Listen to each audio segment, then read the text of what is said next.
Here. Christina Carpanack. Here. Logan Newton.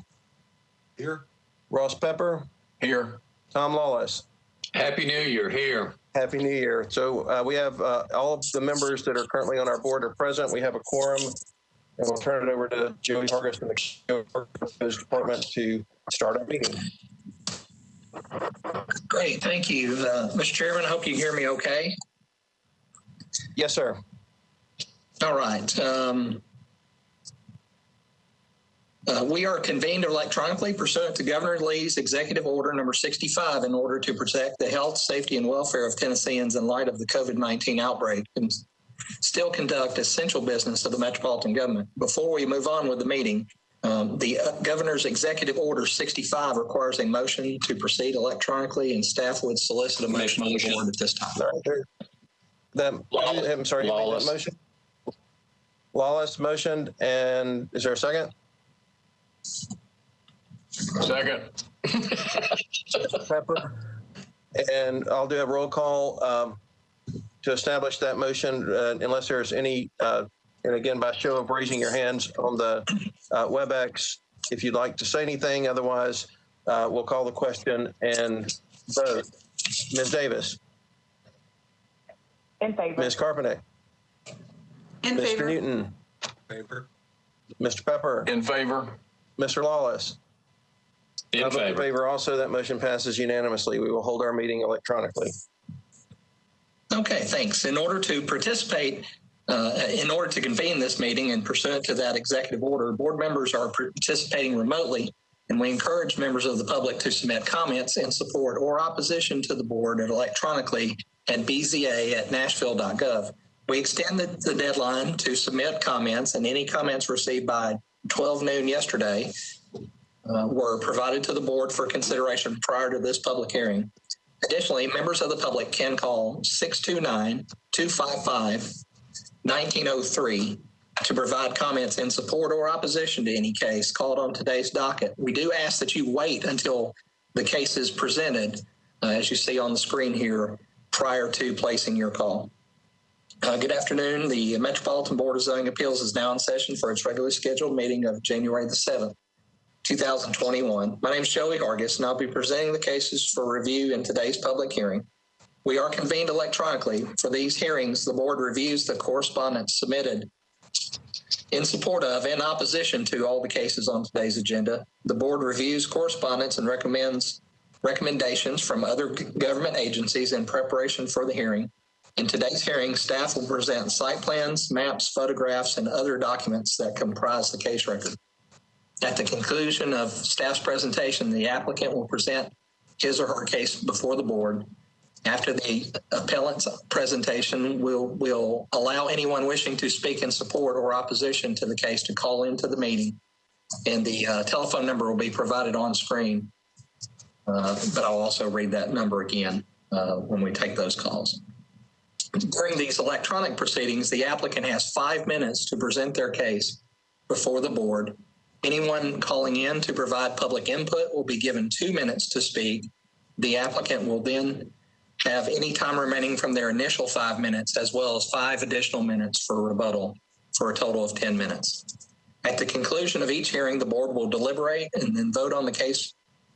The board is vested with the power to act on these cases as outlined in Section 1740-180 of the Metro Code of Law. All section numbers that we refer to today come directly from the Metropolitan Zoning Code, which applies to the entire jurisdiction of metropolitan government. The zoning code was adopted by the Metro Council and became effective January 1st, 1998, and I'll introduce the entire code and make it a part of today's record. The code requires that these proceedings be taped and recorded. Because BZA meetings are recorded for the Metro Nashville network, it's imperative anyone wishing to address the board that all speakers should identify themselves by name and address and then make their desired presentation. The code requires that 4 members of our 7-member board be present to constitute a quorum. The code also requires that you have 4 affirmative votes to grant your application. In the event that 5 or more members are present, such as we have today, but your appeal fails to receive 4 affirmative votes, the case will remain on the board's agenda for the next 30 days. Applications that fail to receive 4 affirmative votes within 30 days of the public hearing shall be denied by operation of law. Pursuant to board rules, an aggrieved party may appeal the board's decision to Chancery or Circuit Court within 60 days of an entry of the BZA order. Additionally, as per the BZA rules, an aggrieved party may file a motion for rehearing by the BZA within that same 60-day period. After that 60 days has elapsed, the board decision is final and no further action may be taken. If you're an appellant and your case is granted today, you are required to obtain the permit for which you've applied. A permit must be obtained within 2 years of today's hearing for the board's approval to remain valid. It should be noted that if anyone's presenting false or misleading testimony to this board today, any board approval can be revoked at a later date by means of a show cause hearing. Mr. Chairman, I submit that all cases have been filed in proper order. All appellants were notified by certified mail, and all legal notice requirements have been fulfilled. Thank you. And Mr. Chairman, I do have, as far as preliminary announcements, we've got a couple cases that were postponed from last time with tied votes. We'll get with those in just a moment after we do consent agenda.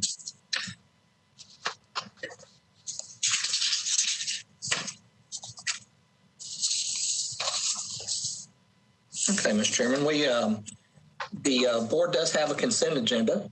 The BZA utilizes a consent agenda for its meetings. One board member reviews the record prior to each case before this hearing and identifies cases which meets the criteria for the requested action by the appellant. If the reviewing board member determines that the testimony in the case would not alter material facts in any substantial way, the case is recommended to the board for approval. The following items are proposed for consent agenda on today's docket. If there is anyone who opposes these cases, I do ask that I call out here. I do ask that you please call the telephone number 629-255-1903. Joey, let's give them a minute to call in. And also, I'd like to invite any Metro Council members who wish to call for any cases on today's agenda, if they would also call at this time, should they wish to, or they could wait until the case they wish to participate in comes up. Yeah, and it's only if you oppose the items that are just about to be read for consent to call in now. You'll have an opportunity to call in on the cases that we'll actually hear when they're called. Yes, Mr. Chairman. Mr. Chairman, I'll go ahead and read out the case recommended for consent to give those folks time to call in. We have one item on today's consent agenda. It is case 2021-004 at 3535 Trimble Road, requesting a variance from the street setback requirements to build a new single-family residence. If you are opposed to this case, please call now at 629-255-1903. It's 629-255-1903.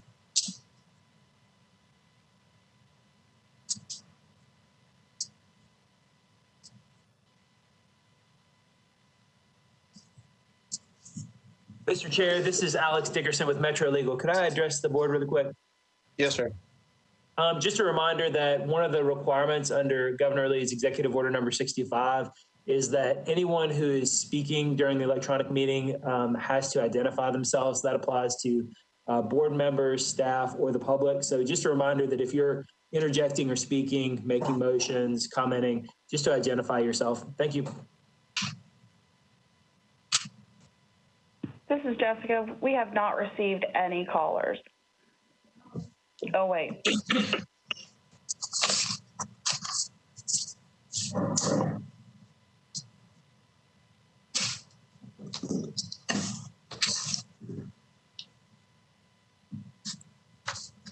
Okay.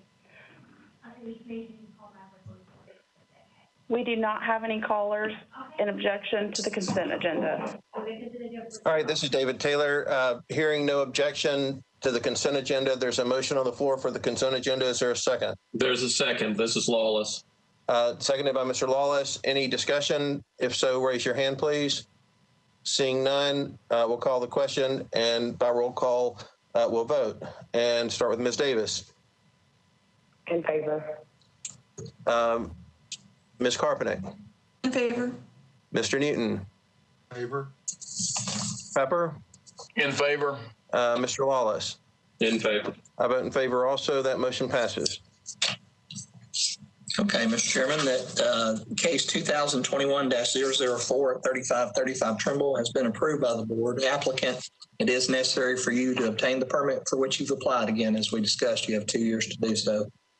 And with that, that case is completed.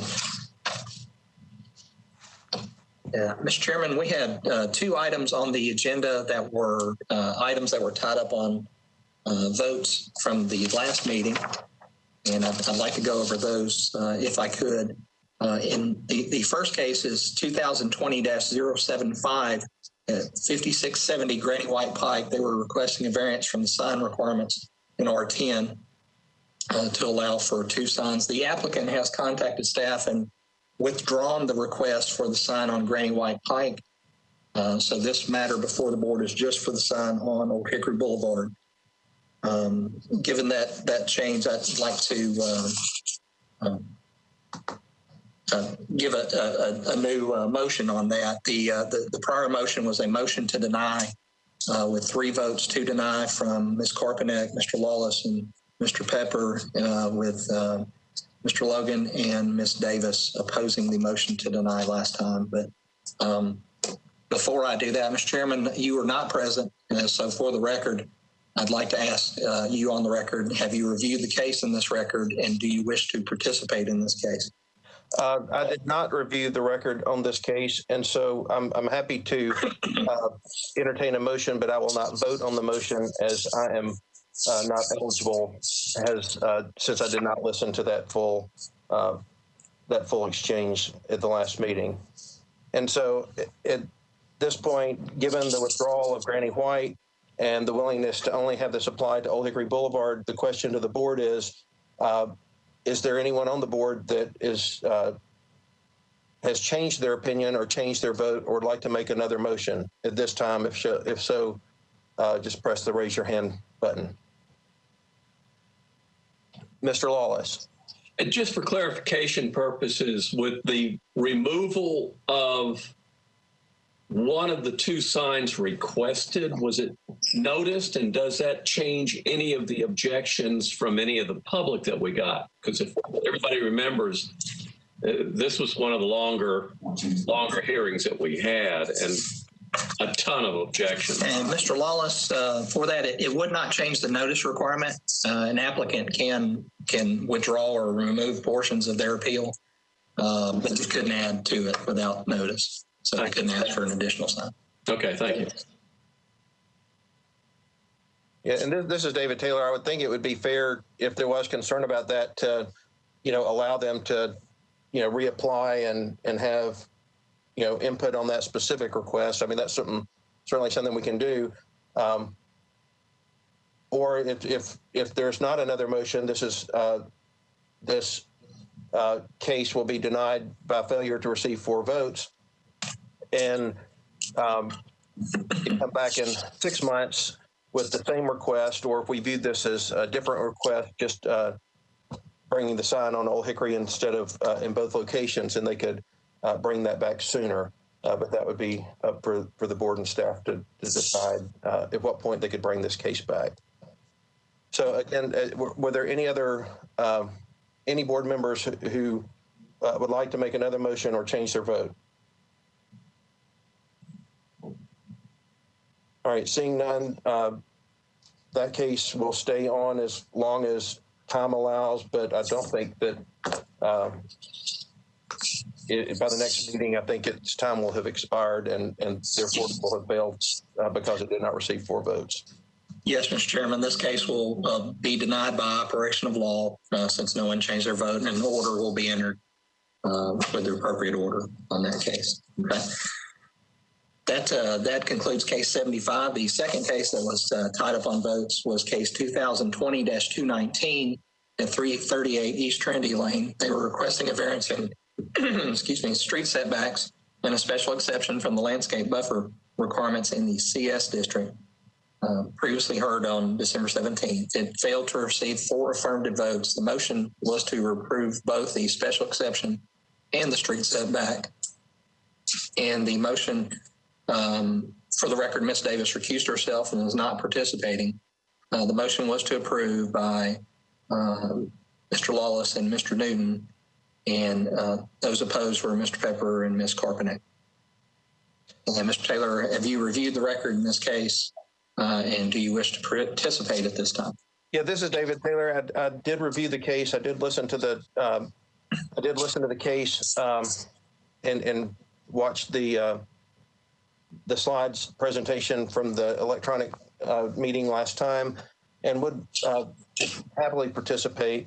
And so, you know, as I look at this, and I understood some of the reservation about this not going through planning and the process, but I also know that there's just no shortage of cases that we've heard where when the council member feels comfortable and supports, and there's not substantive neighborhood opposition, and the planning department weighs in favor, that this board will provide variances like the one requested. And so I'm totally comfortable supporting this with the conditions that the Councilman Parker asked to be included, which is no short-term rentals, that the northernmost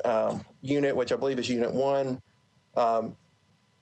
has a 10-foot setback instead of a 5-foot setback, and that the landscape planning is done as the applicant has offered to be as dense and as much as it would be required with the landscape buffer, but allow the landscape buffer to happen. And so to me, it's a better project. It's it goes along with everything planning has ever recommended on projects like this to make it pedestrian friendly, to have the houses, front the streets. And I think the applicants do a really superb job of working with the council member and this board to alleviate any concerns that were out there. So I'm fully supportive of this. So, Ms. Carpenter?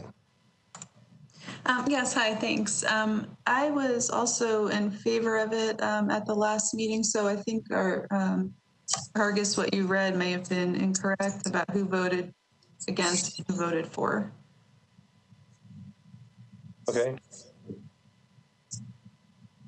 Is there any other discussion at this point? Then again, David Taylor here. I'll make a motion that we approve the variance and the special exception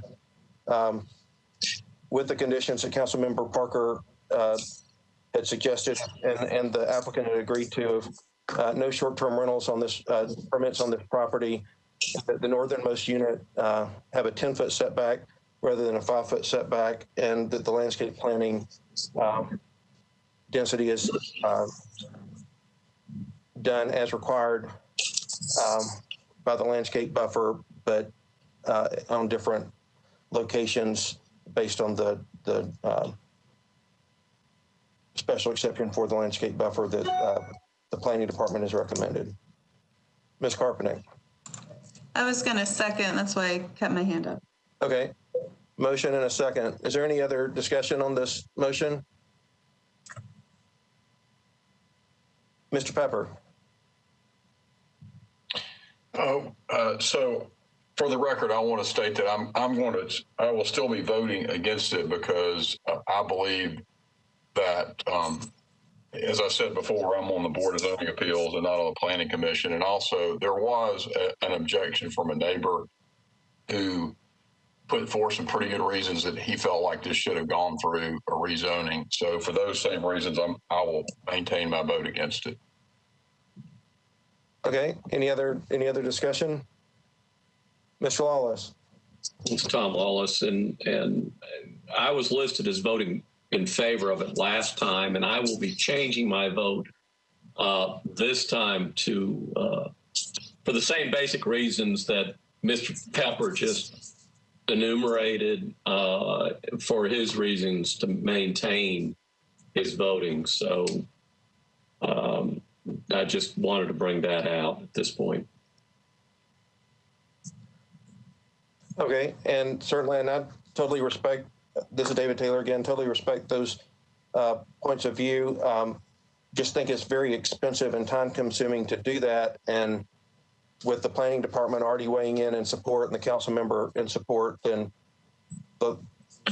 that's my logic for having a different point of view, is that the outcome is the same. And from a developer's perspective, it might be easier to just build a less desirable product for the community and not have to go through those hoops. But again, that's their decision, and certainly respect everybody's point of view and understand why it's felt that it's a cleaner process. Is there any other discussion from the board? With that, seeing none, we'll call the question and vote. Ms. Davis, you were recusing yourself again? This is Ms. Davis, and yes, I am recusing myself. Okay, then Ms. Carpenter? In favor. Mr. Newton? Favor. Mr. Pepper? Against. Mr. Lawless? Against. And I will vote in favor, so that motion has 3 votes in favor and 2 votes against. And unless folks change their minds, that one will also run out of time before our next meeting and will fail based on not receiving 4 votes.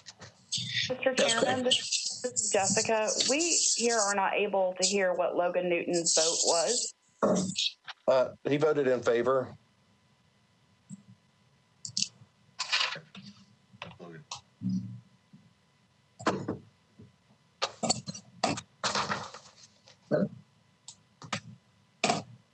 All right, first case, Mr. Hargis. Yep, sorry, John. All right.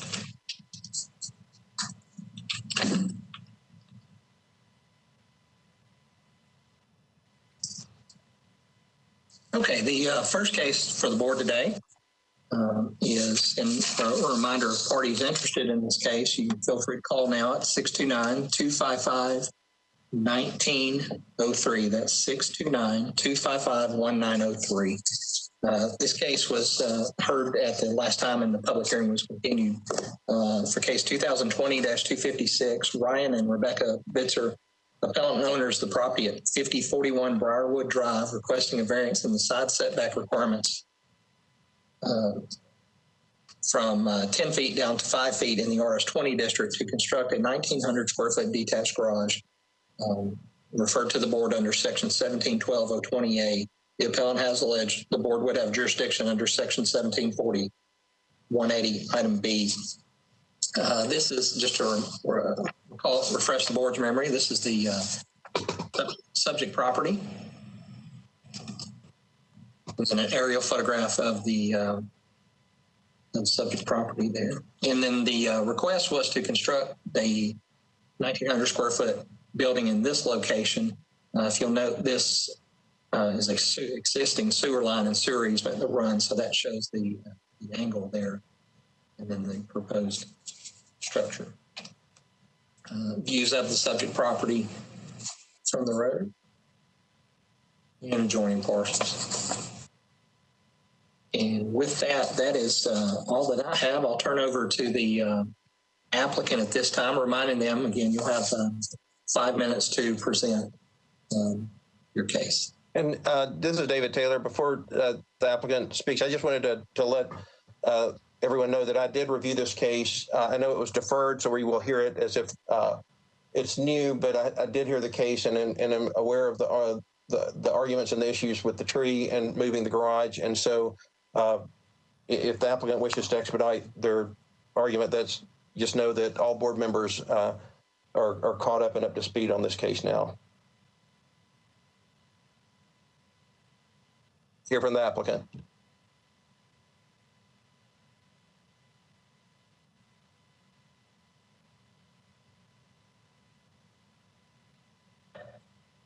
There we go. Can you hear us now? Yes, we can. Okay, this is Ryan and Rebecca Bitzer. Hello. Happy New Year. Once again, thank you for viewing this case for us. We took into consideration some of the comments the board made. We moved back the garage portion, I think 3 feet from our original 5 to have a compromise. Try to meet in the middle with everyone. And then, as you can see, the property then kicks back out to that 5-foot area once we're past the tree.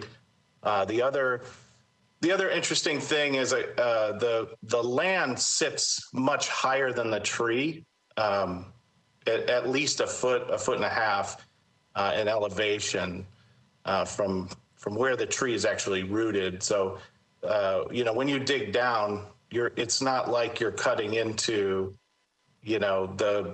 the ground where the roots sit. We're way above that, so to speak. So that's it. I'll be quiet and let you guys do your thing. Mr. Bitzer, this is David Taylor. Board Chair, did you have you discussed the new plan with the neighbor, and did you get what kind of response? Are they in agreement that it's a nice compromise? We've reached out a few times and offered many different kinds of solutions. I think at this point they're good with it. So. Okay, thank you. Any questions? Mr. Chairman, Joey Hargis here. Just one question from us at staff for the applicant. You're amending your request from a 5-foot setback to an 8-foot setback. Is that correct? Yeah, that's correct. We sent over the 2 foot. We're giving it. No, he's saying total setback is 8 now, or the amount we're going over the setback is 2 feet near the tree. I got you. So in your site plan originally you submitted was a 5-foot setback. You're now will be at an 8-foot setback. You've moved. Yeah, yes. I don't know how to say it properly, but yeah. That's okay. We don't see the documents on the screen, but we did submit them to Jessica. Yeah, Joey, this is David Taylor. If you look at page 18 in our PDF packet that was sent to us, it looks like that what they're proposing is a 2-foot reduction. They'll have an 8-foot setback for the garage part, which is, I think, 26 feet, the first 26 feet of the structure. And then after that, there will be a 5-foot setback for the storage and office pool house portion of the structure. And so it's not a straight 8-foot setback unless they've amended that today. But what they submitted in the packet was 8 foot for the garage part, which is closest to the tree, and then 26 feet away from the tree is where the rest of the building starts, which would be 5 feet. Am I reading that correctly? That's correct from the applicant's side. Excellent. Thank you both. And I'm sorry, we had some hands raised. Mr. Newton? Yeah, I guess this is a question just for the applicant, because it appeared in the elevations that there was an overhang from the roof line above there, and I'm under the understanding that roof overhang is the start of the setback. So if it's a 1-foot overhang or a 16-inch overhang, then that would shift it over. I guess that they're asking for the wall of the building to start at 8 feet, but really that would be the overhang starts at 8 feet if they have an 8-foot setback. Is that correct? Let me verify that. Mr. Newton, I can cover that. Actually, the eave or overhang is a permitted setback obstruction. And he can go up to 24 inches into that with the eave or overhang. So we would take his variance to the building wall itself and allow any type of overhang. Thank you. This is David Taylor. Are there any other questions, Mr. Lawless? Did we ever ascertain the type of tree it was? I remember we talked about it, but I don't think we knew what it was. I believe it was a maple, but what is it, applicant? Yeah, Some sort of maple. It has pinwheels that come off and gutter up our system. yeah, it's the pinwheels. It's a maple. I will say that it hasn't been taken care of, so it looks kind of, it doesn't look as good as it could. How's that? But yeah, it is a maple. Okay, thank you, sir. Yeah. Any other questions from the board? Did we have? Chairman, Yes, ma'am. we do have someone on the line in opposition. Okay. Give us a second and we'll patch them through if you're ready. Yes, unless there are any other questions from the board, yes, we're ready.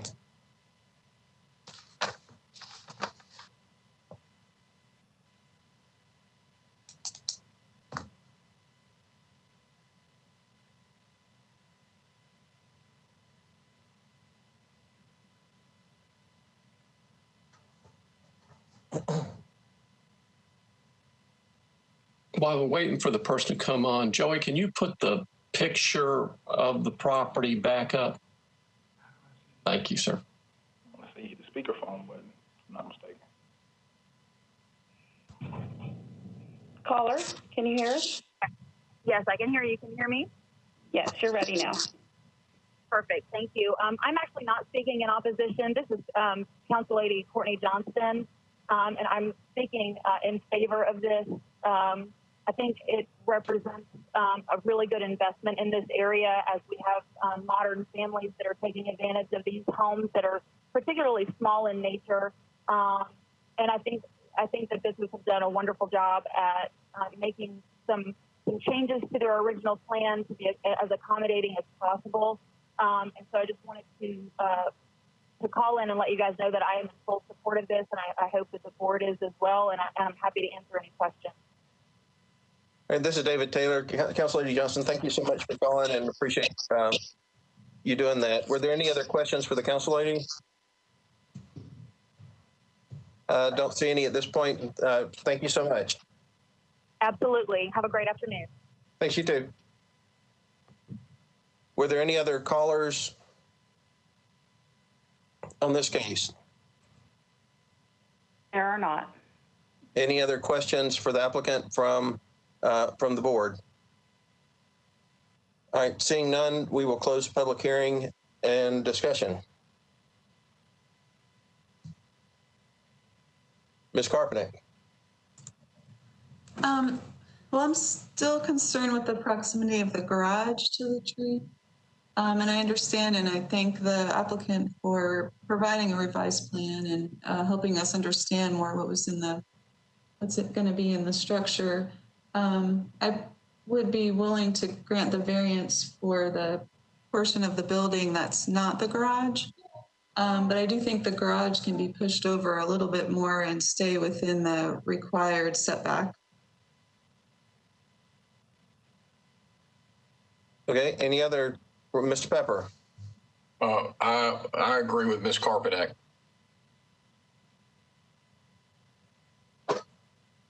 Any, Mr. Newton? I guess this is a question for Mr. Hargis. Just wanted to verify that this is not a variance at all in the allowable square footage. This is just in that setback. Is that correct? Yeah, Mr. Newton, that's correct. Okay, thank you. This is David Taylor. I'll ask a question for our architects. How invasive is the on a one-story garage? How invasive is the footing at that point? Because to me, I look at it as, they moved it to basically be in line with the existing driveway. And I know the tree and the driveway have probably, grown independently for a while. But it seems like it's still based on at least what I see on that drawing. It's going to be 8, foot plus. It looks like if the tree is positioned correctly, it's a good 15 feet from the tree at the corner, and then of course it gets longer away as the garage goes. So I'm just curious to know from the architects how invasive that is. Mr. Newton? Well, it depends on the contractor you have, frankly, but I mean, typically it's going to be less invasive than the driveway was probably, but the contractor would kind of be digging it out at an angle typically coming from where that footing would be. But the footing itself should only go maybe, I would guess no more than like 12 inches beyond the face of the wall. So you might, I mean, again, depends on how it's built exactly, but it could be 3 to 4 feet from the face of the wall, maybe kind of angling out, digging out. Okay. Mr. Lawless, did you have a question or a comment? Well, I'm sort of looking at the site plan, and I think this is more for Christina. Maybe she can help me understand what she's saying. So you're suggesting, not telling, but suggesting that the two-car garage move over a couple of feet.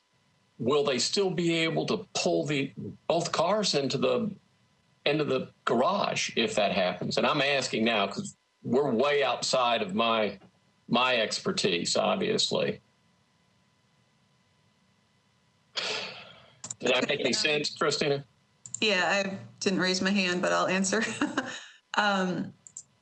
I think so. The drive would be more than, so I'm looking at a drawing that has a dimension of 26 feet, which is the depth of the garage. And I'm comparing that to the depth of the drive in front of the garage. And you can, usually the distance between, let's say, 2 parking spots in a parking lot is 24 feet. So yeah, you would have enough room to kind of between the house and the garage, because it's, as I'm scaling it with my eyes, it looks like you might even have more than 26 feet between the front of the garage and the back of the house. So I don't see a problem there. Okay, thank you. Mm-hmm.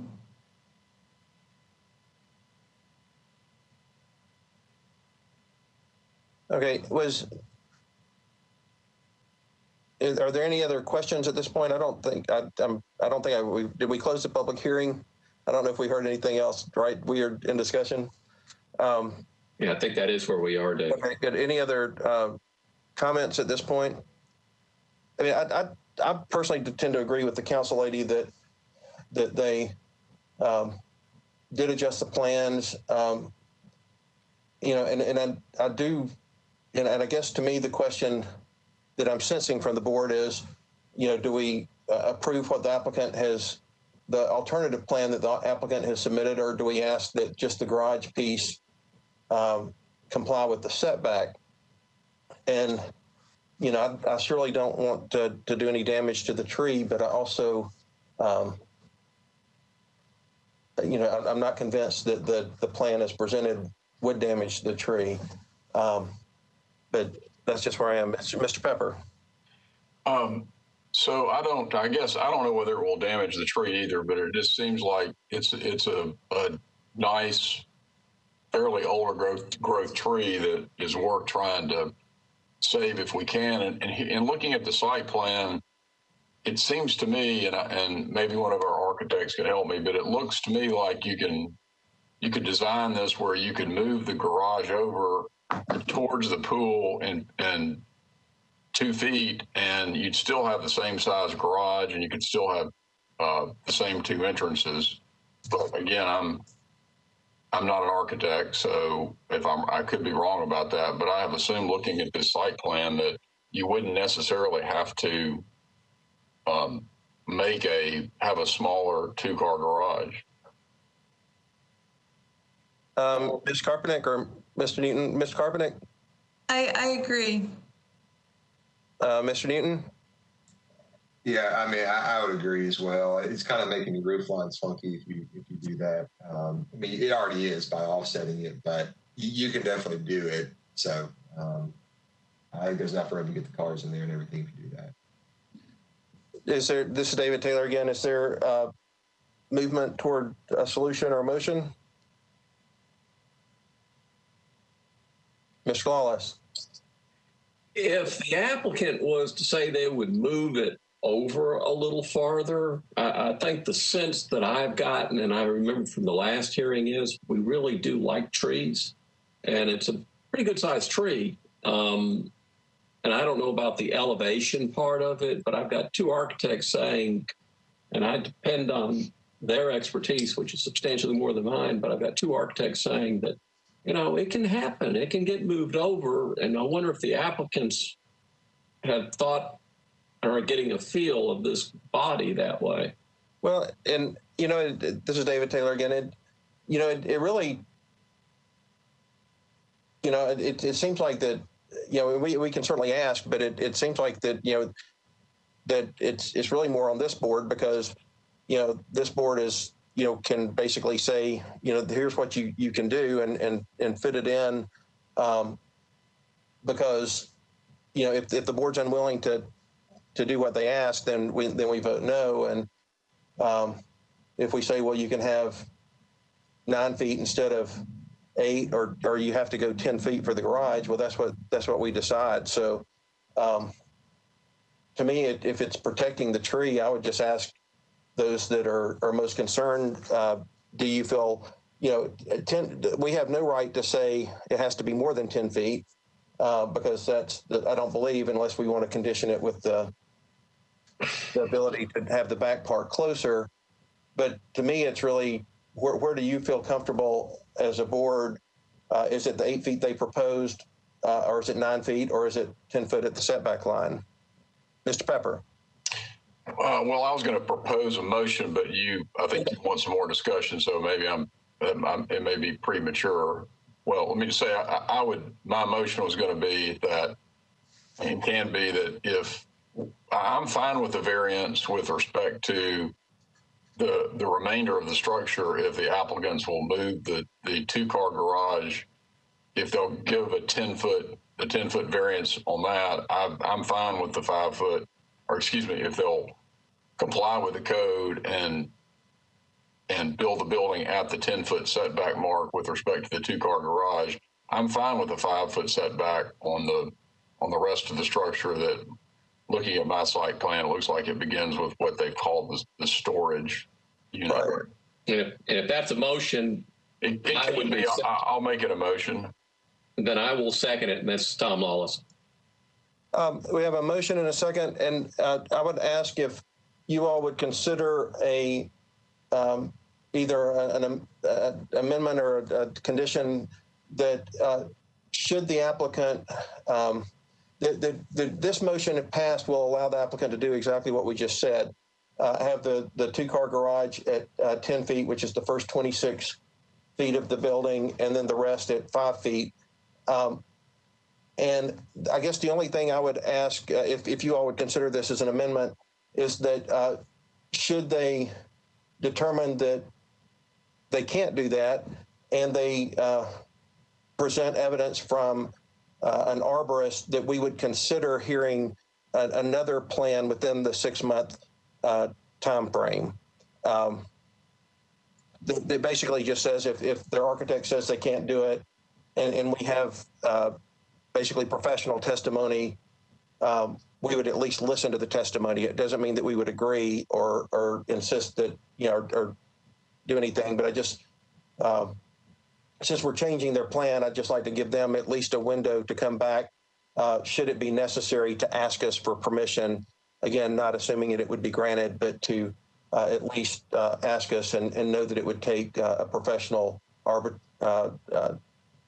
professional tree person's expertise to, in my mind, to change my opinion. Chairman Taylor, this is Mr. Pepper. I'm willing to amend my motion. I think what you're asking is that they be allowed to reapply if their architect says that they can't build the garage the same size if they move it over 2 feet, and if they have an opinion of an arborist that having it at the 8-foot setback, it will not endanger the tree any more than it would at the 10-foot setback. Is that pretty much what you're asking? Yeah, it's just simply to help them come back to us sooner should they run into trouble with what we're proposing. That's all. Yeah, I'm fine with that. I will amend my motion consistent with that. Okay, and again, without any expectation that it would be passed, but just the ability to come back and not have to wait a longer period of time. All right, there's a motion, there's a second. Is there any other discussion? Ms. Carpenter? Yes.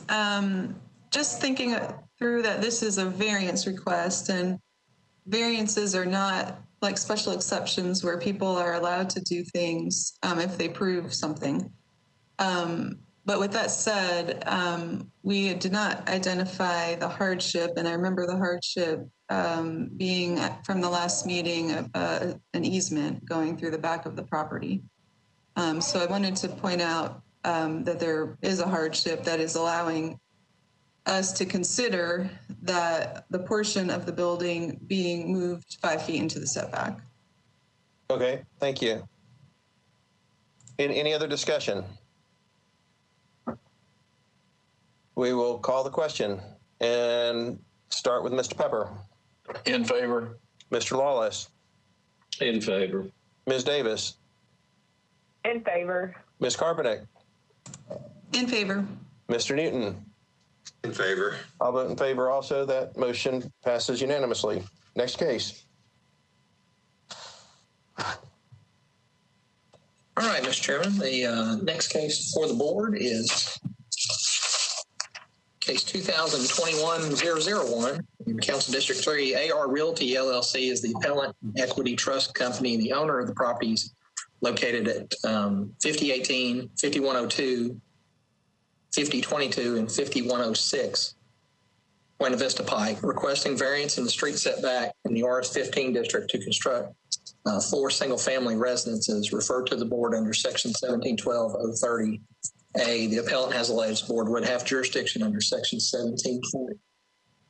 1740-180, item B. Again, any parties interested in this case, if you'll call now at 629-255-1903, and the operators there will patch you in just a moment. First, we'll present the slides. Members, the subject lots are the red lot here and these 3 lots to the south where it's labeled Forestville First Revision lots 3 through 6. The applicant, and here's the subject property. It borders the creek there to the east, just north of Briley Parkway on Buena Vista.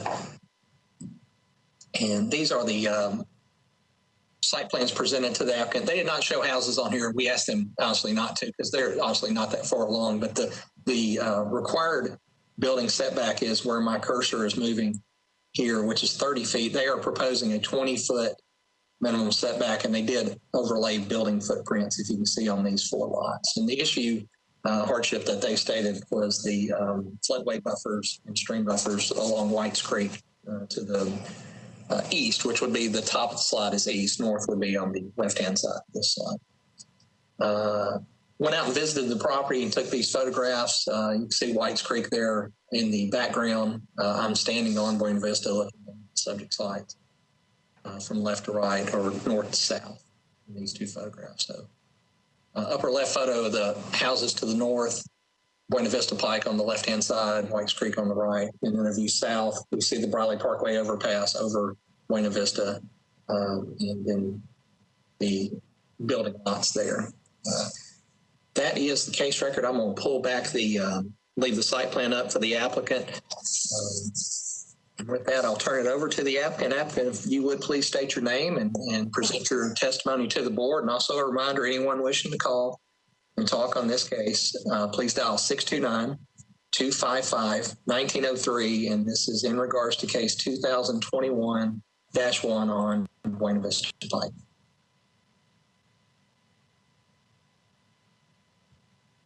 Is the applicant present? Yes. Hello. Can you hear me? Yes. Okay. Yes. Hi, this is Adam Rittmaster with AR Realty LLC. I also do have my general contractor and business partner on the same webinar. I'm not sure if I don't know how that works with calling in or not. He has been on this webinar though. So I would like for Daryl Adler to speak as well on my behalf. But to sum up the synopsis here, these 4 lots, the flood buffers that have been set through these 4 lots have really restricted any type of development on the properties. As you can see with the existing 30-foot setback and the flood buffers. There's no room to build any homes on.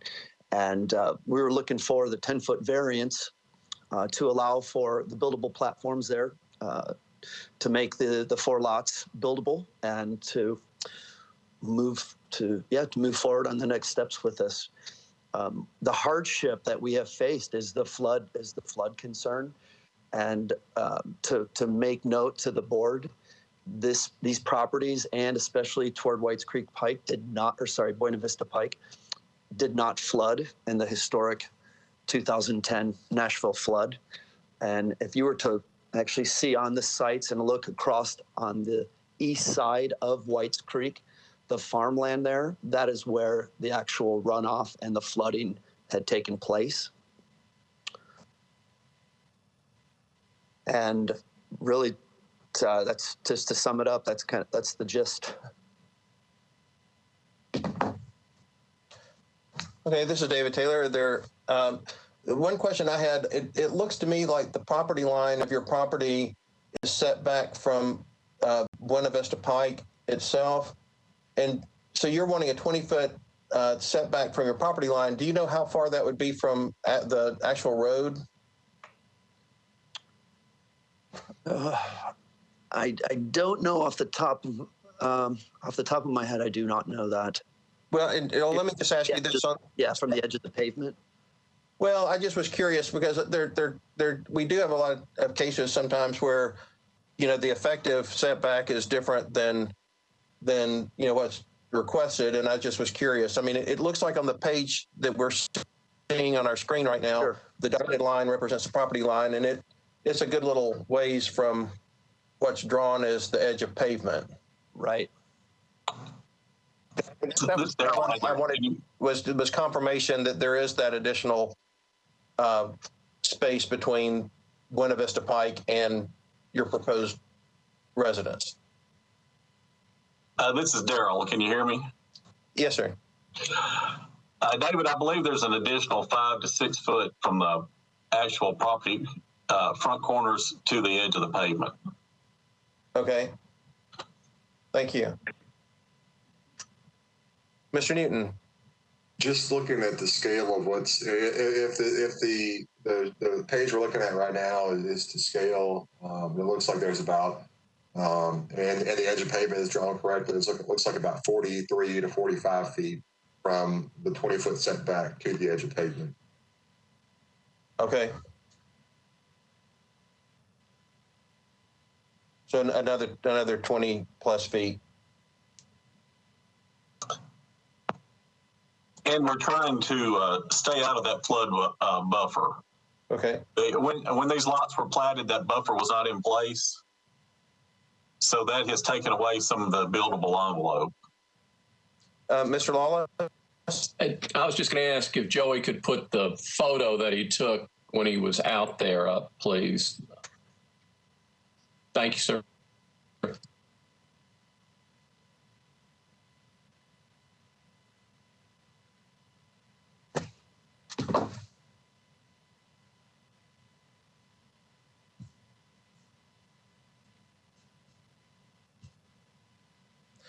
Are there any other questions at this time from the board? Did the applicant have anything else to add at this point? I do not. Okay, Mr. Newton, you had a question? Yes, just wanted to confirm this maybe for Mr. Hargis.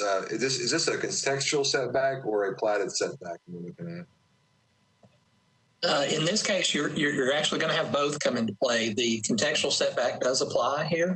There is a platted setback of 30-foot minimum on the plat. So were the board to grant this variance, the applicant will also need to approach the Planning Commission to amend the plat down from 30 to 20. Okay. If I can, just one moment, Mr. Adler, if you don't mind, if you could state your address for the record. Yes, sir. 1021 Glover Hills Drive, Springfield, Tennessee. Thank you. I appreciate that. Mr. Lawless. I'm just trying to get a feel for the drop off into the Whites Creek itself from this property. The just how much additional runoff there may be into that area.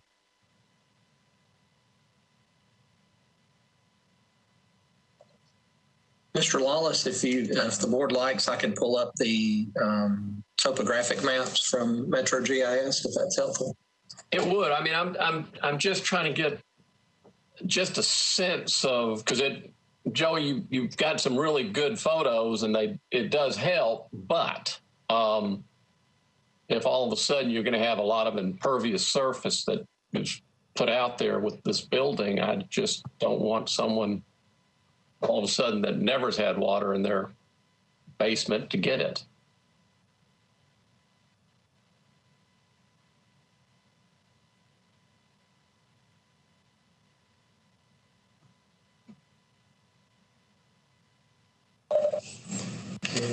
Members, to help you, each of these lines are 2-foot contours.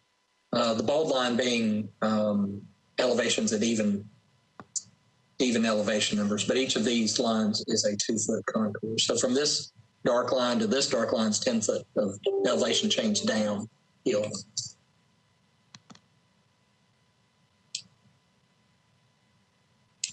So no problem. Meaning from this line where I'm pointing to the creek is about 25 feet in drop or closer to 30.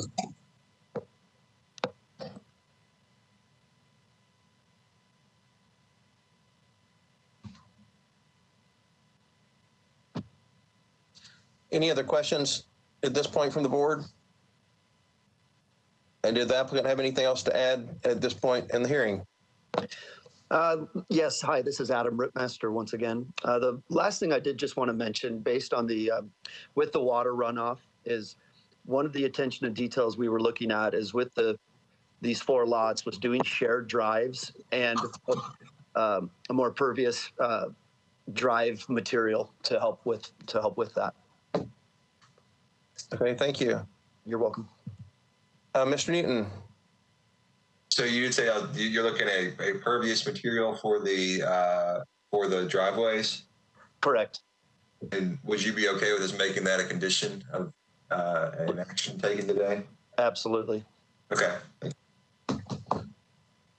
Mr. Lawless.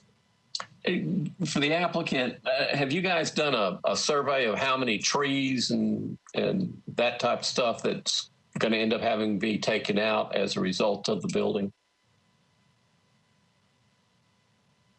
This is Daryl Adler. The building sites, as far as we're proposing, are clear. Those trees that you see will stay in place. Thank you, sir. Thank you. Ms. Davis. So I wanted to say that I understand the applicant's hardship, and I guess one of the things I'm still thinking about, and maybe the applicant can address this, is that I assume that floodplains exist for a reason.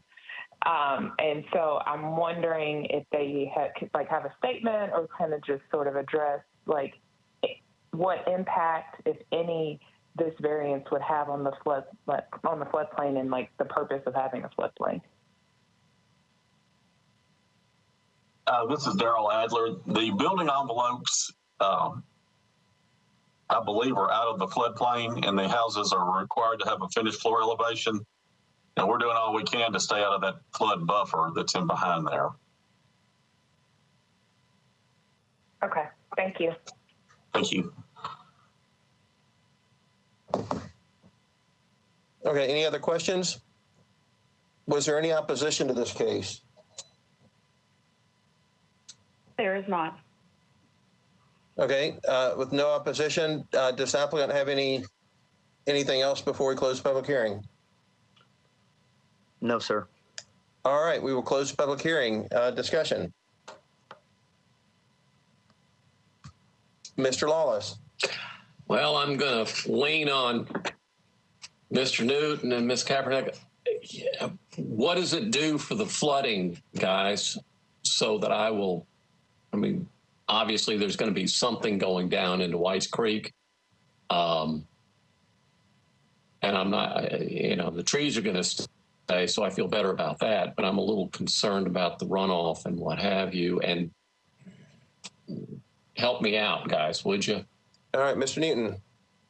Well, I mean, anytime you build something, you add impervious surface, it's going to have an effect on stormwater, but that gets all reviewed by stormwater, and it's not really the question that's before us today. And any experience I've had with them is that they'll take pretty good care of that stormwater issue. I think that as the applicants were agreeable to doing shared drives to reduce the impervious surface, and actually doing pervious drives so that stormwater can still go through them, I think that would certainly help that runoff. But really, that kind of gets down to what Metro Stormwater does, and they do a good job of controlling that kind of stuff.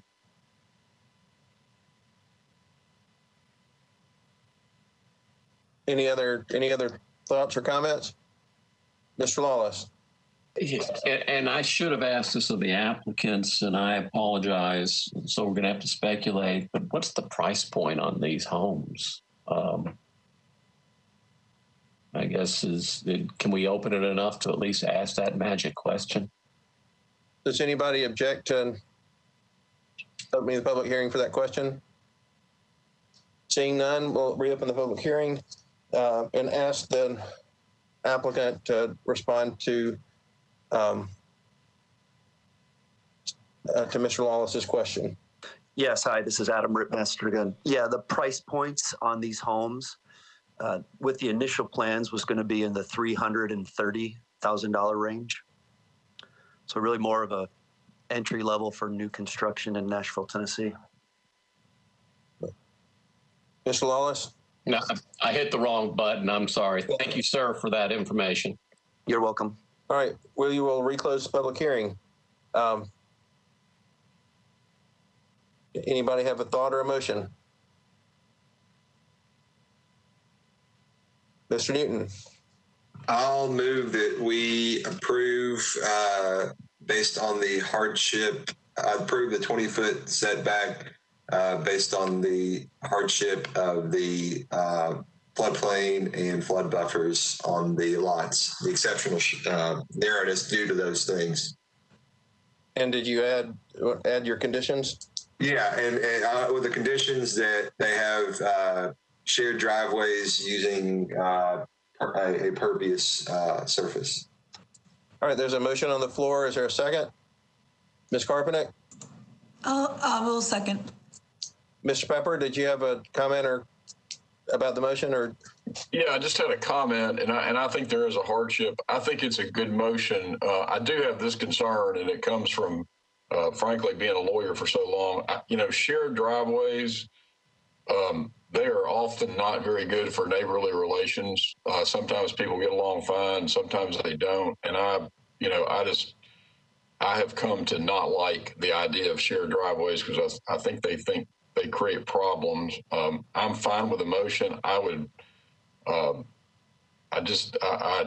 the shared driveway part concerns me.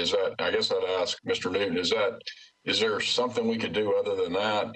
If we made the driveways impervious, would that, had a requirement that they be impervious, would that help? Well, and Mr. Pepper, the shared driveway is, and again, I totally understand where you're coming from, but the shared driveway is part of the plan that the applicant proposed. Okay, well, I didn't know that. Yeah, that's how it's drawn. So, and not to speak for Mr. Newton, but the shared driveway part just reflects the site plan as they proposed on the drawing that's in front of us. Okay, now I'm looking at the drawing. Is it a true shared driveway or is it a? It looks to be one where the property line is split straight down the middle of the driveway. Yeah, okay. Well, Chairman Tyler, it's a shared entrance with parking for each individual house. Where it looks like parking and then probably maybe a garage. It doesn't show it, but there's definitely at least two parking spots for each piece of property as shown on the drawing. Okay, well, I'm fine with that. I mean, my concern was that we would create a situation where there was a shared drive with limited parking, but I see your point, so I would support the motion. Mr. Newton? I'll amend my motion that to just say impervious surface or a pervious surface for the driveways rather than including the part about they have to be shared. The applicant can do shared if they want to, but I'll remove that part of my motion. Ms. Carpenter? I'll second that amendment, I guess. Okay, there's a motion on the floor and a second. Any more discussion? Then seeing none, then we will vote and start with Mr. Newton. In favor. Mr. Pepper. In favor. Mr. Lawless. In favor. Ms. Davis. In favor. Ms. Carpenter. In favor. I'll vote in favor also. That motion passes. Good luck to the applicant. And next case.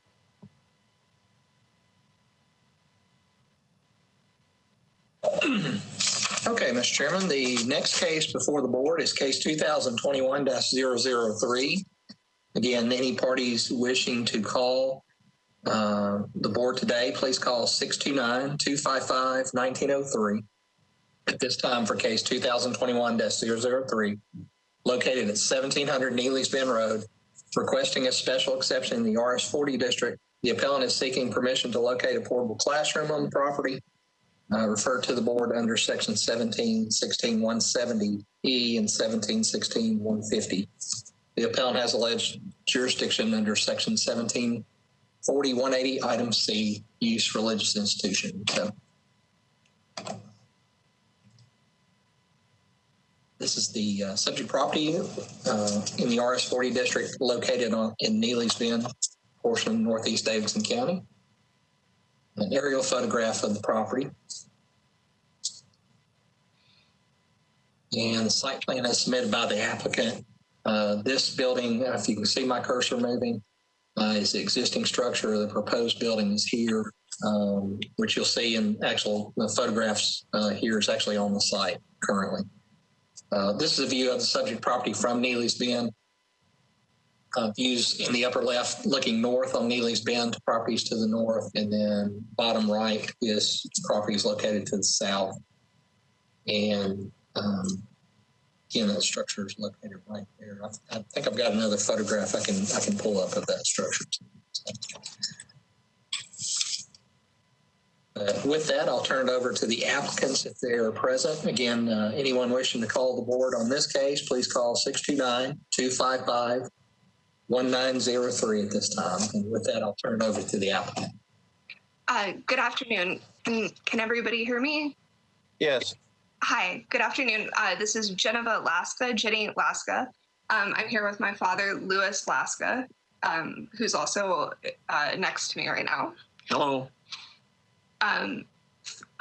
So first, we want to clear up some misinformation. We want to have the building for the intended use as requested in this hearing, but we absolutely no longer have any desires or dreams or plans to put any more on the property.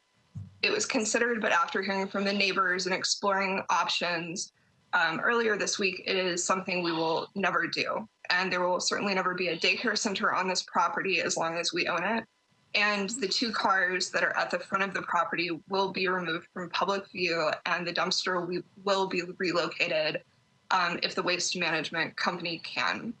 I first made this request for the portable classroom on August 20th, 2020. When I filed my original paperwork, I didn't hear anything for 10 days. So on August 30th, I emailed for a status update. I followed that up with a call to codes on September 2nd, and they said that the departments were still very backed up from restructuring everything and that I would hear shortly. I called again on September 15th, September 25th, and again on October 10th. On October 20th, I refiled my paperwork for a second time, and on October 22nd, I received a reply that informed me of this special extension request requirement. I filled out the paperwork the same day on October 22nd, and I returned it. I was given a case number 3 days later. I called to discuss and told that the review was showing as approvable and that this process was just a formality. On November 5th, I was given the first round of instructions. I mailed out all of the letters to all 45 neighbors, posted the signs, and did everything that was required. and I did so 3 weeks prior to the deadlines to ensure that everyone had extra time to communicate with me. I was only required to do one community meeting, but I decided to do 2. In my first video conference meeting on December 28th, no one showed up. I received 0 replies from my November letter, and I received 0 replies from the community meeting letter from December. And on December 31st, I received the planning recommendation from the board that again stated the recommendation was to approve the request. I had never been made of any opposition this entire time until the day before the scheduled second community meeting on January 5th. The building mover was never able to give me a specific day and time because his moving permit was conditional on TDOT for approval to move. He was only given a couple hours notice from them.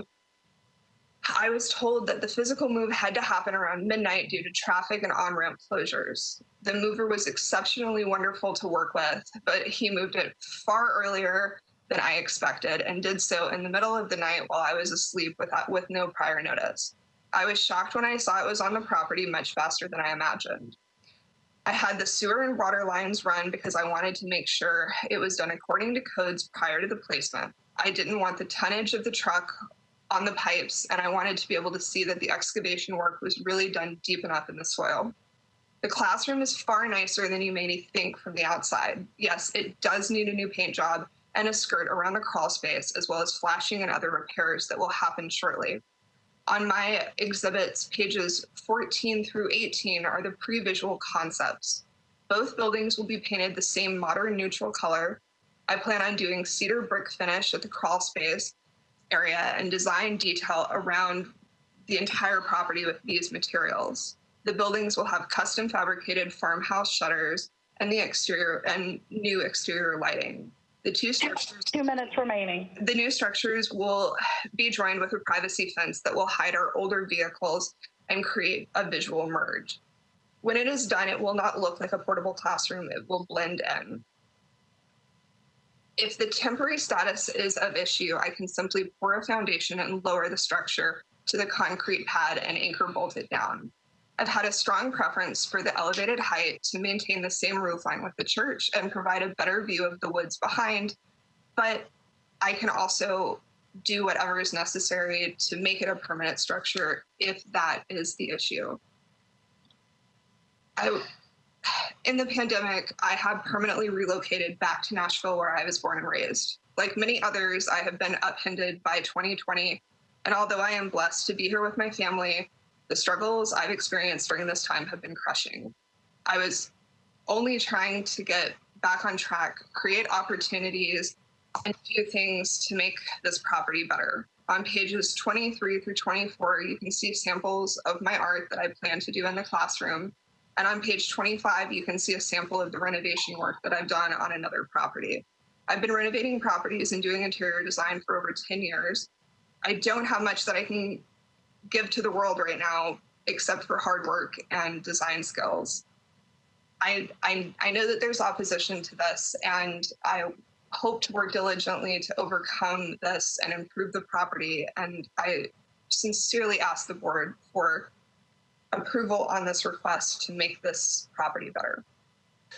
Ma'am, this is David Taylor. I have a few questions. What is the purpose of this portable?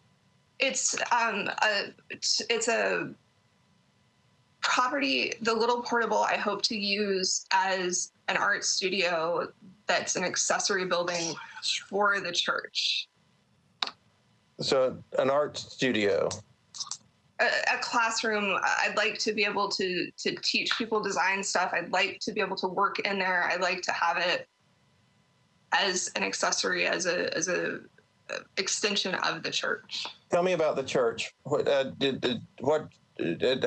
many members are you affiliated with anyone? Do you have services? Tell me about your church. No, we currently have no.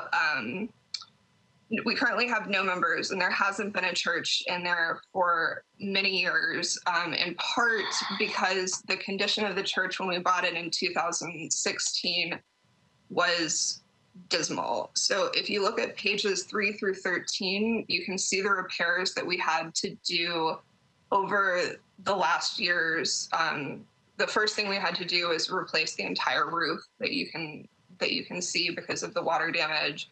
And then the interior of the water damage caused other problems. We've shown it. But what is that big building currently used for now? Right now, it currently has my father's personal library of about 6,000 books. And I hope to make the sanctuary encompass and incorporate these wonderful books. He has the largest collection of a publication called Scientific American that are giant, gorgeous books from starting in 1847 to 1959. And we would like to have it back as a church, but we also worry that the people that we've had tour the church are not ideal for the neighborhood. So we want to convert it. We want to have it as the church for its intended purpose, but we are struggling to make that happen. Okay. Joe, I have a question. Joey, this is David Taylor again. I have a question for our coach people, Joey Vargas. Joey, based on, the testimony that this hasn't been a religious institution for a number of years, and the purpose, the basis for them coming to us with this request is the addition to religious institution. Is it appropriate for us to continue hearing this? It sounds like, based on the testimony of the applicant, that this is not a religious institution and hasn't been one for years. Mr. Taylor, this is John Michael, the zoning administrator. As Mr. Hargis has had to step away to grab some files for just a moment, I'll respond to the question you posed regarding the propriety of continuing with this request. Frankly, the at best faded use of religious institution at the subject property makes it a difficult sequence of events for the board to absorb in terms of considering the case. Simply stated, hard to consider some sort of an accessory use or accessory building for the religious institution if there is no active religious institution. Doesn't mean that this could not theoretically be approved if there was a religious institutional use in play, but that's not the case. In the same way that we would not allow someone to build an accessory garage on an otherwise empty residentially zoned lot, there would have to be a primary structure, i.e. house, before we would allow the construction or permitting of an accessory garage on an otherwise empty residential lot. In the same way, this piggybacks on religious institution. We need a religious institution. I think that the cart is officially before the horse. So to follow up, Mr. Michael, there obviously is a portable unit there, and the applicant is wanting some type of permission for that.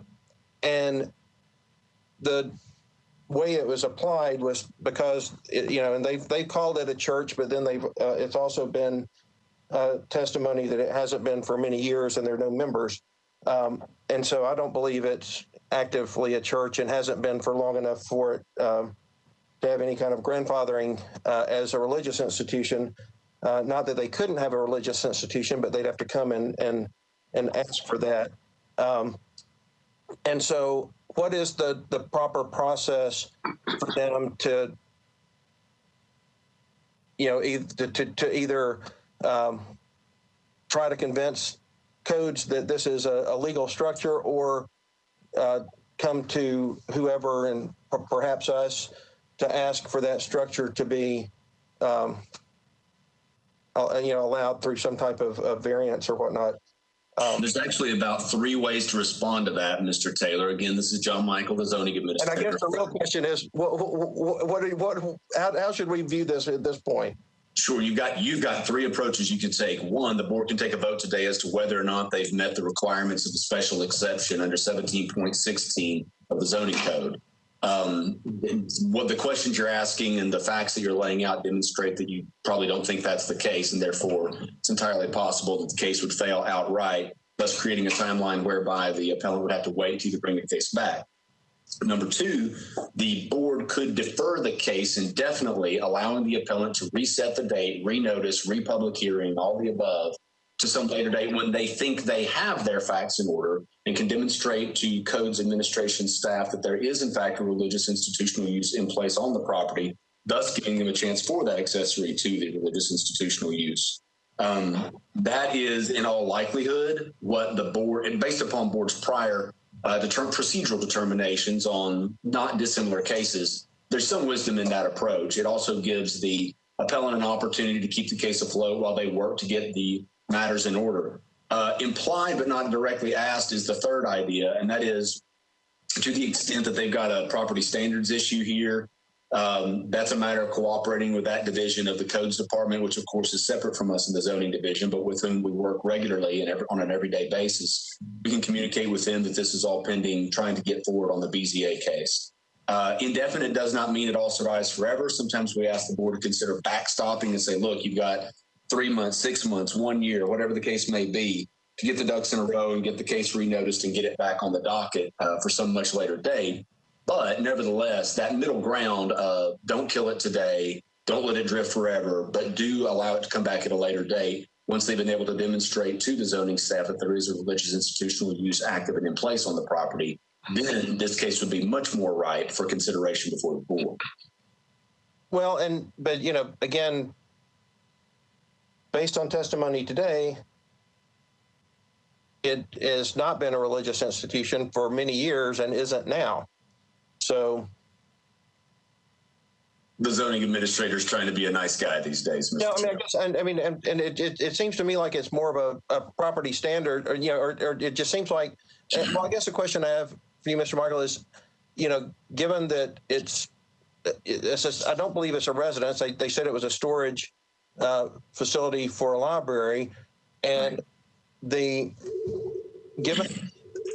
if I owned a piece of property and I had the big building, would I be allowed the outbuilding? And if I were or were not, I guess that's the question is, you know, they're coming to us because it was in the system as a religious institution, which every religious institution has to come to us to say, you know, we want to add on. That's just part of the Metro Code. Right. And ultimately, it's a matter of what's not being stated here is it's not like there's a requirement to re-up one's religious institutional status on an annual basis or on a per decade basis even. The effect of that is that you can establish religious institutional use maybe in 1983 with a church you've got meeting at that place, and I have no doubt that this was in fact a religious institutional use at some time. But if that operation folds and the use does not continue, then it's a matter of, all right, well, whatever grandfathered concept or prior special exception from the board might have been in place is now potentially gone. It requires a re-examination as to whether that can be issued again, particularly in light of the fact that the zoning code changes on such a regular basis. These are completely appropriate cases to bring back to the board if, in fact, the use doesn't run permanently with the land.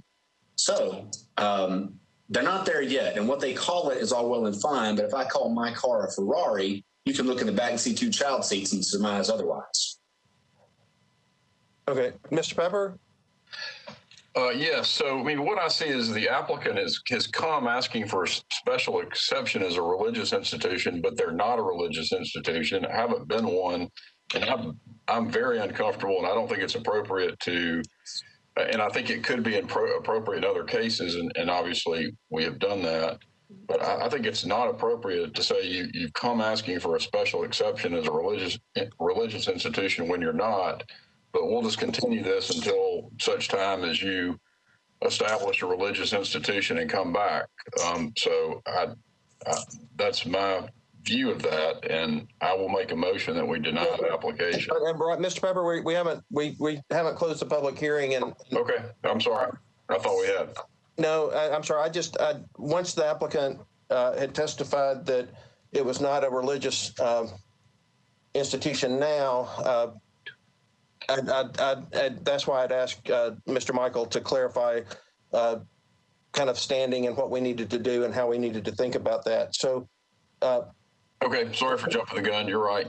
Is there, and if there are no other questions for the zoning administrator or the applicant now, I just would like to ask the applicant,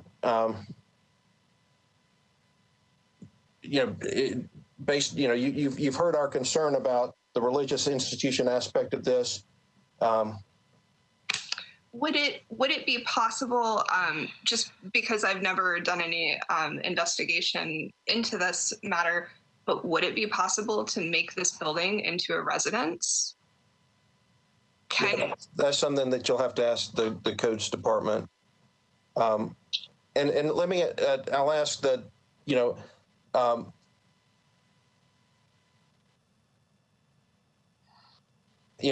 there's an awful lot of opposition to this, and tremendous.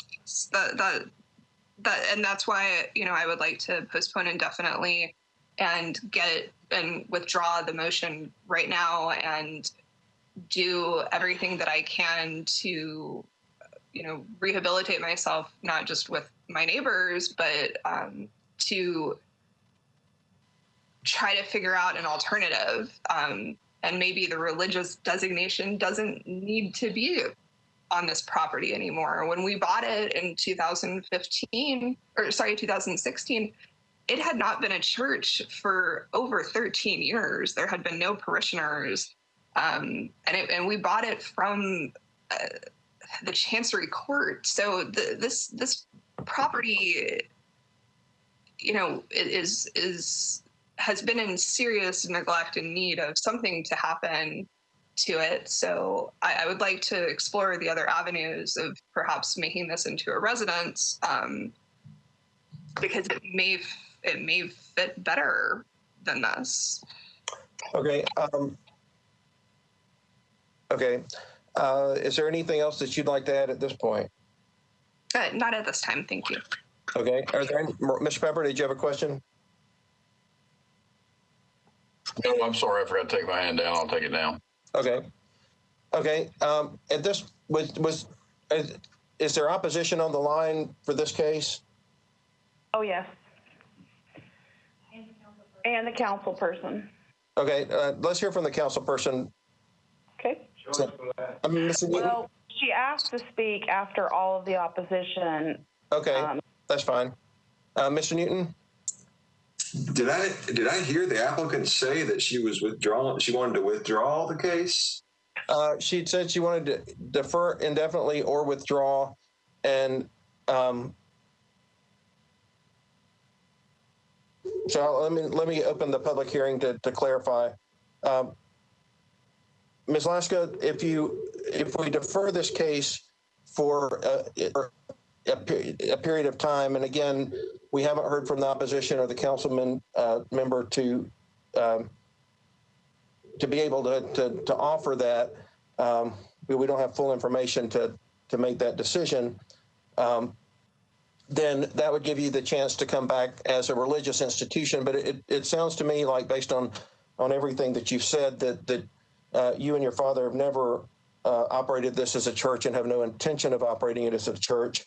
And so it would be difficult to come back as a religious institution. If you withdraw the case, then you can bring another plan back to this board at some point in the future. And, but at the same time, you apparently have a building that's not acceptable in its current state by codes. And so you would have to address that fairly quickly with the codes department. Certainly. I guess the question that Mr. Newton had was, do you have a preference as to whether or not you would like us to defer this, or if you'd like to withdraw this case and essentially start over? I would like to withdraw this case and start over, please. And Mr. Michael, could you help us, applicant, just make sure we understand exactly what that entails? No, Mr. Chairman, Joey, I'm back again. With the applicant statement, this case is withdrawn from the board's agenda today. So that's the end of this case. They can refile a new case at a later time for either a church or, obtain a permit to try to convert this building into a residence. But that's kind of the end of it as far as this board's considered, and the folks on hold. That will be the end of this case. So. Okay, and then I would like to ask if the council person would like to speak. Given I know that the council person had asked to speak at the end. again, everybody's been on hold and been waiting, and I don't want to. When an applicant withdraws a case, it's not necessarily appropriate to hear from the opposition who came to speak because it's no longer in front of us. But we do always allow the council person, any council member, to speak, and I want to make sure that the council member of this district has that opportunity. We are speaking with her now. Give us a second. And I believe, is that Council Lady Hancock?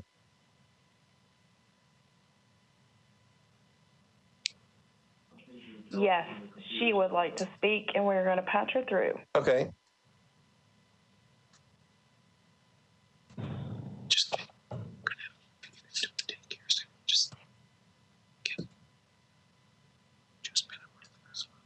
Councilmember Hancock? Hi. Am I on?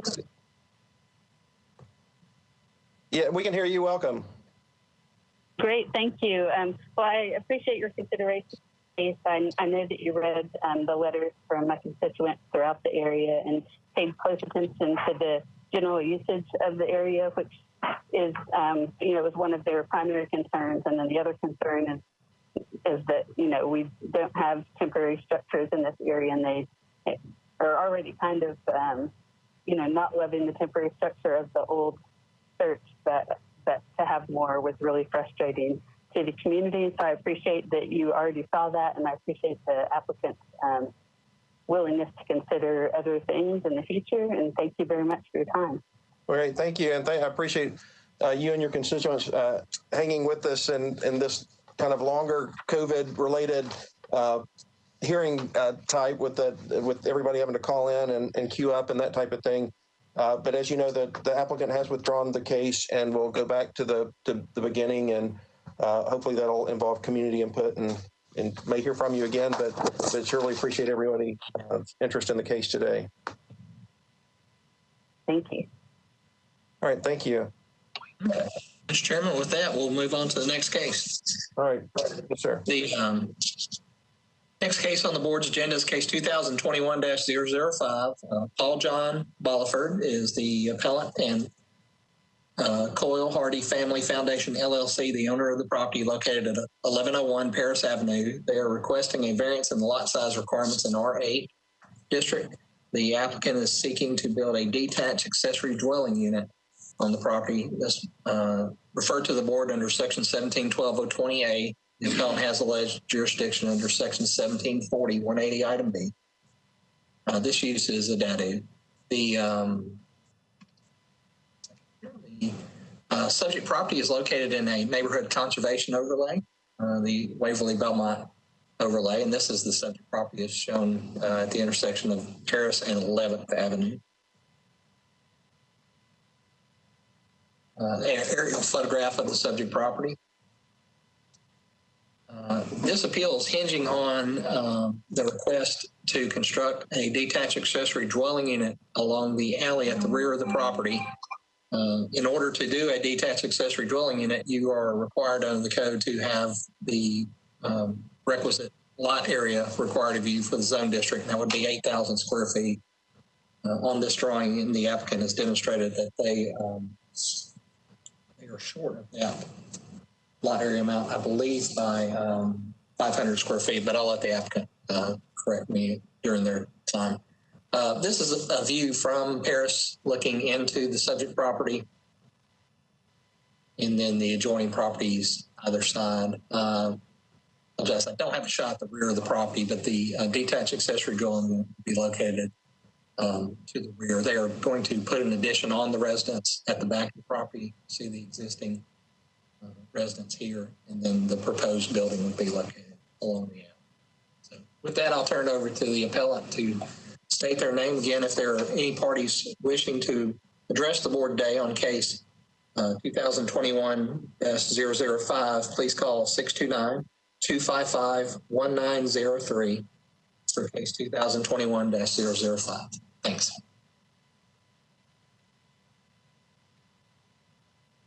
Hello, this is Paul Boulevard. I don't know if anyone can hear me or not. We can. You're a little bit muted. If you could speak up, but we can't hear you. How about now? Is that any better? Yeah, a little better. Okay, I'm calling from a tablet. Would you prefer that I call in by phone? We can hear you. Okay. This is Paul John Boulevard. I am the architect for the Hardy Coyle Foundation. I live and work at 1222 Eastdale Avenue in Nashville, Tennessee, in Inglewood. I will give you a little bit of a background on the project. Basically want to give a little history of how we got to putting in our application today that you all are listening to. So back in the summer, July or so, the clients approached me about the purchase of the property and were interested in taking an old historic home and breathing into it some new life. And so they attained the property, and we commenced into the design of the addition on the front of the main house. We went through the process of working with the Metro Historic Commission and received approvals roughly in September. In between the time of purchasing the home and getting the historical approvals in September, they approached me about wanting to do the possibility of doing a detached accessible unit.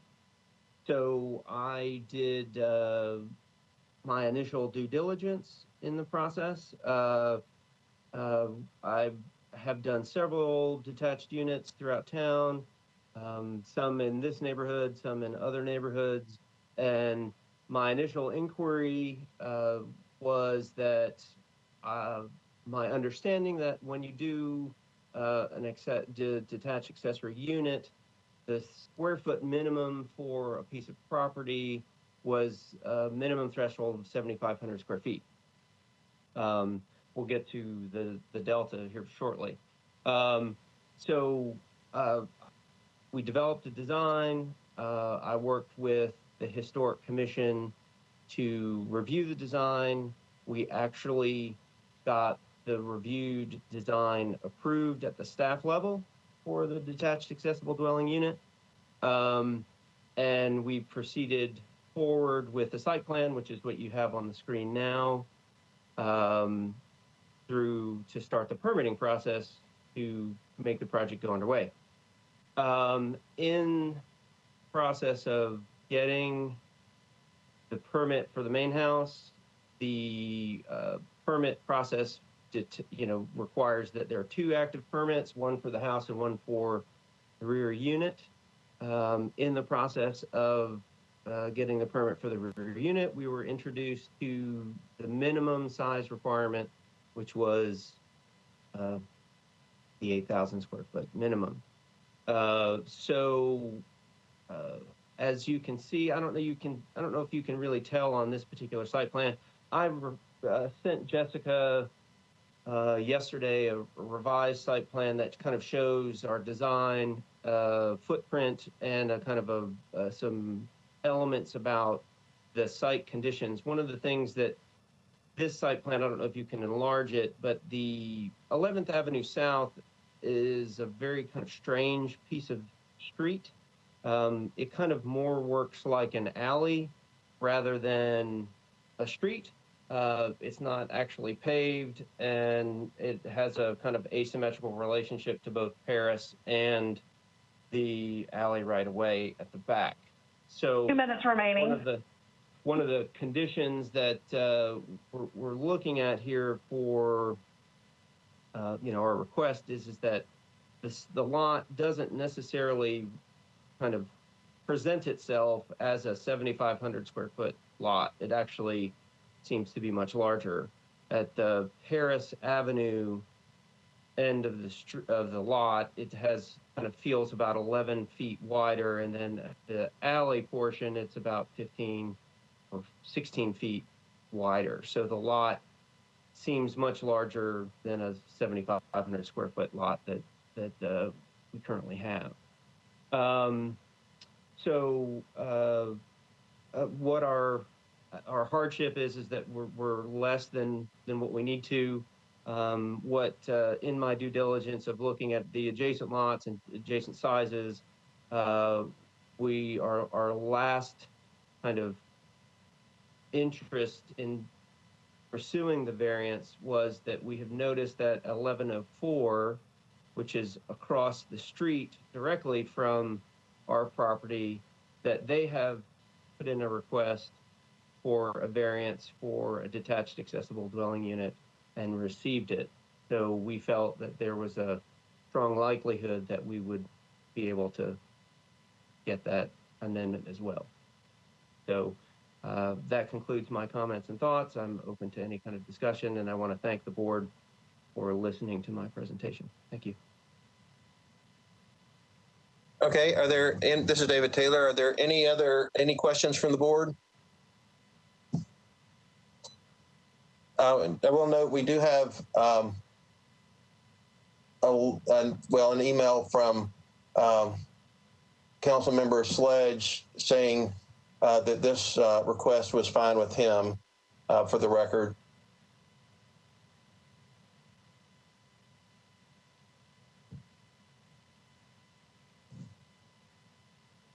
And I'll ask the applicant, was there anything else that I think you completed your presentation, but before I close public hearing, was there anything else that you wanted to add? No, other than I provided a site plan that showed the actual kind of architecture of the layout, but that may not be pertinent at all. And I just again, thank you for listening to my position. Okay. Then we'll close the public hearing. Is there any discussion or thoughts from the board? Mr. Newton. I mean, it seems like a reasonable ask, especially considering that the right-of-way south likely won't ever be developed more than it is and does kind of function as a larger lot. And just looking at the aerial view, it does appear that about half of the lots around in the block around this property do have accessory buildings. I don't know if they're dwelling units, but they're accessory buildings. And so I don't think it would be out of the scale or or the kind of typical development pattern of the neighborhood to have this. Okay. Any other comments from the board? Mr. Chairman, was there any parties that had called in on this case? Oh, I'm sorry. I'm sorry. Thank you for that. Jessica, is there anybody that has called in? No. Okay. Well, good. I didn't close the public hearing prematurely. Well, I did close it prematurely, but to no damage, I hope. So yeah, since there's no opposition, then the public hearing will remain closed. And thank you, Mr. Hargis. Mr. Lawless. Did Mr. Logan make a motion or the outlines of a motion in his comments? Mr. Newton? I sure did, Mr. Lawless. I'll make that a motion that we approve based on the close size of the lot and the adjacency to and what appears to be an undeveloped right-of-way.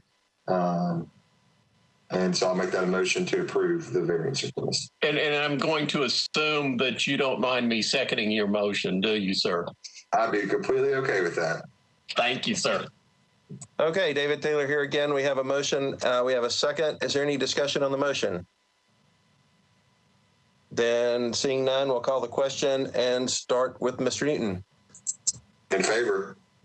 And Mr. Lawless. In favor. Ms. Davis. In favor. Ms. Carpenter. In favor. Mr. Pepper. In favor. I'll vote in favor. That motion passes. Good luck. And last case. Okay, Mr. Chairman, the last case on today's agenda is case 2021-007. South Point LLC is the appellant and owner of the property located at 2000 Health Park Drive, requesting a variance from the sign restrictions in the OL commercial PUD overlay district. The appellant is seeking to install 7 additional wall signs referred to the board under section 1732-110, letters D, E, and F. The appellant has alleged the board would have jurisdiction under section 1740-180 and B. If you are interested in calling on this case, our telephone number is 629-255-1903. And again, that's case 2021-007 on Health Park Drive. The subject property is listed here in red, and it is within a commercial PUD. Typically, PUDs govern signage. This particular PUD is an older plan unit development, and it did not address signage at the time, so it defaults back to the OL zone district, which is the current zoning on the property.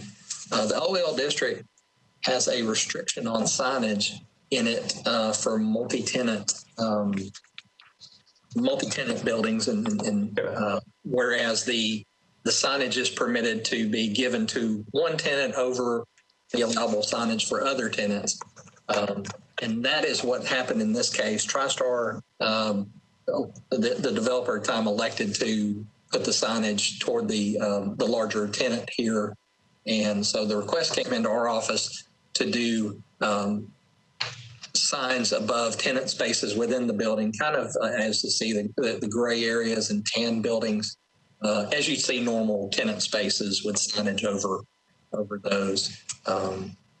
So that's really the request before here. It was one of those in the normal course of business, we would see these and they typically be fine, but the OL zoning and the choice for that restricted what we could do. And so we offered the appeal to be filed by the applicant in this case. And with that, I'll turn it over to the appellant. And again, if there are any parties interested in calling, 629-255-1903.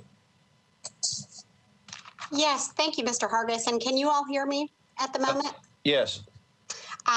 If I'm not clear, please let me know because I'm speaking from my computer. So good afternoon. My name is Erica Garrison with Waller Lanston, and I'm here on behalf of the applicant and HCA Healthcare.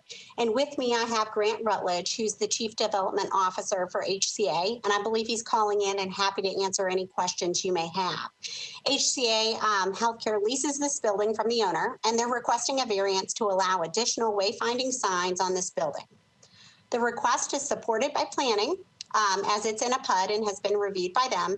And the Councilman Swope, has supported it as well, and I believe communicated that to you. Hopefully both of those letters of support are in the file for you to review. And I believe it has no neighborhood opposition, as I've heard from the councilman, although I could stand corrected today. The site falls within a PUD and has OL zoning, as Mr. Hargis has already told you. The signage restrictions are more restrictive than they would be for commercial districts, which predominantly surround the site, and there's no additional signage allowed. Before filing for this variance, we consulted with both planning and codes to determine that this was the most appropriate, advantageous route for this request, as the PUD covers a substantial acreage. And we decided that based on the need for the signs and the immediate need, the need to deliver this healthcare service as expeditiously as possible, and the interesting location off of Old Hickory Boulevard with little visibility on the arterial boulevard and the surrounding uses that are very much commercial and have similar signage, that it was determined that the variance request provided both a targeted and appropriate remedy. And we believe this request satisfies the standard in the code of section 17.40.370. The signage requested, as you can see, is moderate, minimal, and consistent with what we see surrounding the area. It's simply wayfinding signs, as the planning department has said, to help customers find the healthcare provider that they are seeking. It will do no harm to the public welfare, nor will it injure surrounding properties by impacting their access to light and air or diminishing their property values. As the use is valuable, consistent with the zoning and the plan, and the signage is no different than the surrounding properties. Instead, we believe that this signage will provide a critical and valuable use to the community that is necessary, particularly during a pandemic like this, where the model of delivering healthcare in locations that are not always simply located in a hospital is both necessary and safe and appropriate. Likewise, the request is not opposed by any community member, as we said, and it's supported by the councilman in planning. As such, before you is a memo from planning outlining the consistency with the community plan for this area and how it actually supports the plan.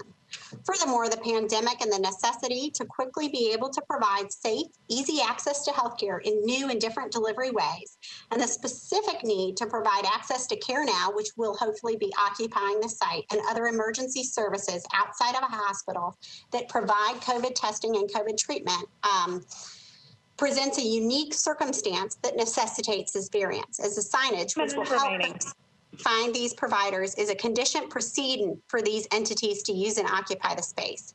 Finally, the physical characteristics of the site, a large multi-acre site predominantly off of an arterial boulevard, but shaped in such a way with very little frontage on the boulevard, and only frontage on really internal roads, necessitates the request. So to summarize, we're requesting this, that you consider granting this variance to allow these wayfinding signs to healthcare uses that are necessary during the pandemic and critical to the community. It's supported by the councilman, consistent with the plan, and recommended by planning, and has no opposition to it, at least that's my understanding. The variance will therefore have no adverse impact on the public welfare and will do no harm, and we ask that you consider supporting it. With that, I'll conclude our presentation, but if you have any additional questions, both Grant Rutledge and I are on the phone and happy to answer those, and we appreciate your time.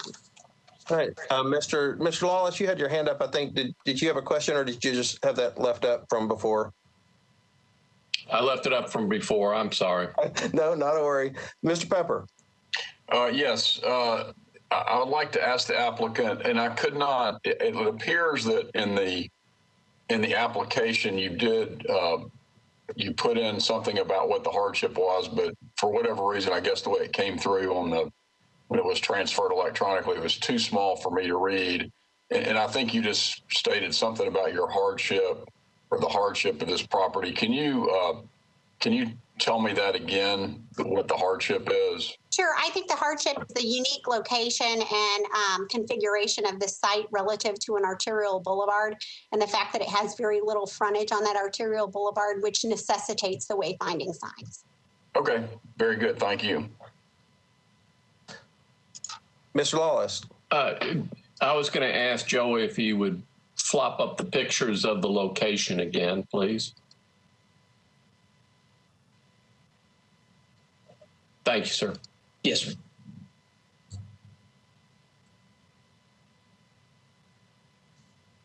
Mr. Newton. I think that this is pretty consistent with neighboring developments, where AIG LifePoint is, and all that kind of stuff. So, I mean, this seems like a reasonable request, and especially considering the hardship of the size of the lot and the kind of surrounding buildings. Okay. This is David Taylor again. Are there any other questions for the applicant at this point? And is there any opposition on the line? There is not. Okay. And Ms. Garrison, did you have anything? I think you'd closed. Mr. Lawless, did you have a question? No, I was just going to ask, have we closed the public? No, not yet. Okay. We're almost there. Ms. Garrison, did you have anything else to add? No, I do not. Okay. But we're happy to answer any questions that exist. Thank you. All right, so I will close the public hearing. Mr. Lawless? Well, I was going to ask if Mr. Newton's comments were also, as we did last time, indicative of his motion that he was going to make. Now that we've closed the public hearing, Mr. Newton. Well, that was my bad. Yes, they sure are, Mr. Lawless. That's the motion to approve.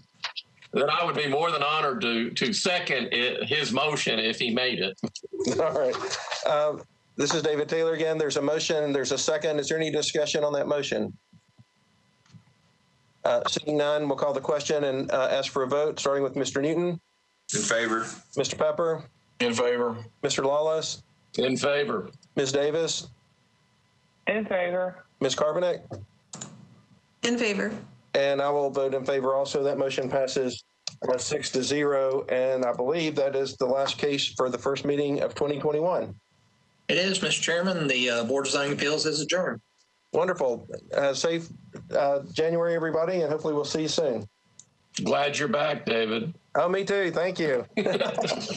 Yeah, wear your mask. Even though I did wear my mask and I washed my hands and all that, it can still get you, and it hit me hard. So I'm hope everybody else is COVID-free and stays that way. Well, we're glad to have you back. Well, thank you. Happy New Year to all. Happy New Year. See you soon. Happy New Year.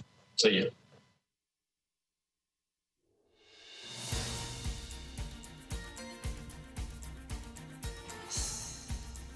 This has been a service of the Metro Nashville Network.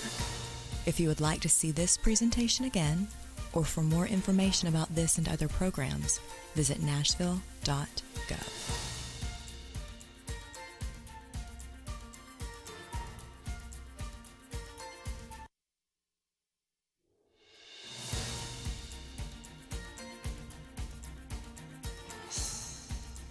This has been a service of the Metro Nashville Network.